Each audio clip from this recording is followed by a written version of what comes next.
Ja, er du igen? Ja, kom. Jeg vil gerne forklare cosinusrelationen, og det gør jeg så i det, jeg bruger Pythagoras. Her har jeg en vilkårlig trekant, som jeg så deler op i to, så jeg har to trekanter, det siger sig selv. Så har jeg trekanten ACD og trekanten ABD. For at regne den her trekant ud, har vi C anden er lige med H i anden plus A minus X, for det er også grundlinje i anden. Den anden trekant regner vi ud i det, vi har B i anden er lige med X i anden plus H i anden, som er vores højde. Men vi skal dog isolere H i anden, fordi vi ikke ved, hvad H i anden er. Så vores regning, eller vores formel, den hedder så H i anden er lige med B i anden minus X i anden.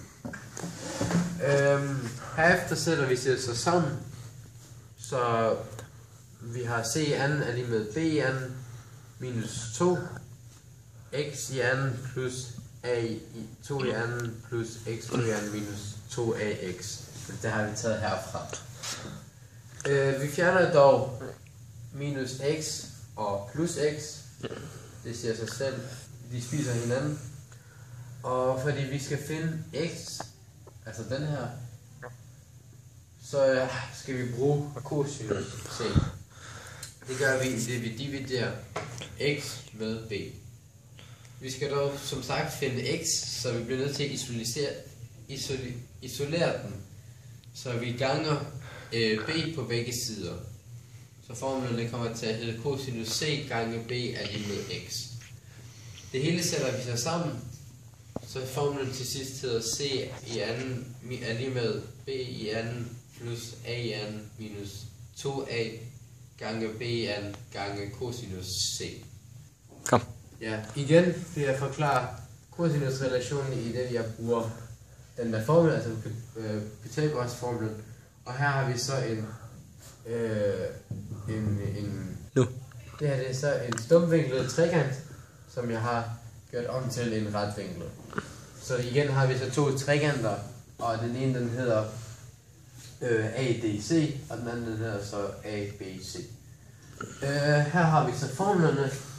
Det her det er til den ene, fordi vi har nu delt den op i to trekanter, så formlen hedder så C anden er lige med H i anden plus A minus eller A plus X i anden, fordi det har vi jo tilføjet. Den anden hedder så ligesom derovre i den gamle. B i anden er lige med H i anden plus X i anden. Igen skal vi dog finde H ja, så derfor skal vi isolere H2 er lige med B2 eller B anden minus X i anden. Så vores formel den hedder så bagefter C i anden er lige med B i anden minus X i anden plus A plus X i anden, fordi vi har sat det til. Så igen fjerner vi de to x'er, fordi de spiser hinanden. Og så vi fjerner så de to x'er som sagt. Og så har vi så den her formel. Igen skal vi finde x. Så vi har den her regning, at vi har cosinus C er lige med x divideret med b, men da vi skal finde x ganger vi igen. Ja. Så nu skal vi så finde vinklen. Og fordi det er en stumvinklet trekant, så har vi så minus, altså minus cosinus C. Og det giver så, altså så vores formel så minus b gange cosinus C.